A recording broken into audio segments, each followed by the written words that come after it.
वो हमें से किसी को नहीं मालूम, लेकिन इतना तो हम मान के चलते हैं कि इस दुनिया को कभी ना कभी हमने छोड़ के जाना है।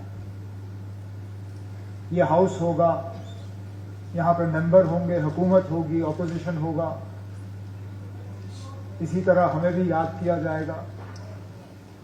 और उम्मीद की जाती है कि हमसे पहले जो इन कुर्सियों पे बैठे थे, जो इन कॉरिडोरों से गुजरे,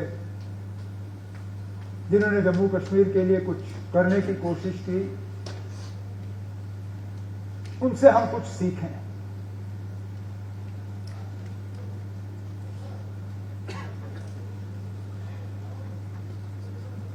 ज्यादातर इनमें वो लोग हैं, ज्यादातर क्या सारे, जिन्होंने कहीं ना कहीं इलेक्शन के जरिए सियासी पार्टियों के साथ जुड़ के लोगों की खिदमत की।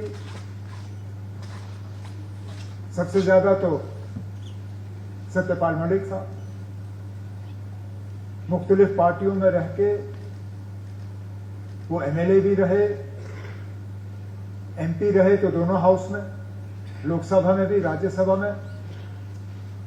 उसके बाद अगर गवर्नर बने तो मुख्तलिफ रियासतों के, ऐसा भी नहीं है कि सिर्फ एक रियासत में गवर्नर रहे। जब आपने लिस्ट पढ़ी तो उसमें कई रियासतों का आपने जिक्र किया जिसमें हमें शायद याद भी नहीं था। मुझे तो याद था कि वो जम्मू कश्मीर में रहे, फिर गोवा गए, फिर नॉर्थ ईस्ट गए, लेकिन उससे पहले आपने याद दिलवाया कि बिहार में भी रहे, और उसके साथ साथ शायद एडिशनल चार्ज उनको उड़ीसा का मिला। मरकज में वजीर के तौर पे उन्होंने काम किया।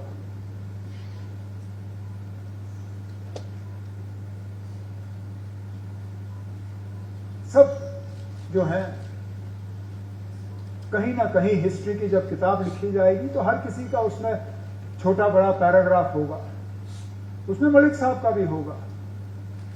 हमारी राय अलग हो सकती है, लेकिन इतना हम मान के चलें कि उन्होंने जो किया उस वक्त बेहतर सोच के किया, और इसी चीज को हम लेके आगे चलें। चाणक्य साहब, पिछली हुकूमत में भी मुझे उनके साथ करीबी से काम करने का मौका मिला, क्योंकि मुबारक मंडी को लेके वो बहुत ही ज्यादा परेशान रहते थे। जो बाकी उनका रहा, डोगरा सदर सभा, एजुकेशन के सिलसिले में, सियासत के सिलसिले में, वो तो रहा, लेकिन मेरे साथ सबसे ज्यादा अगर उनका एक तालमेल बना रहा वो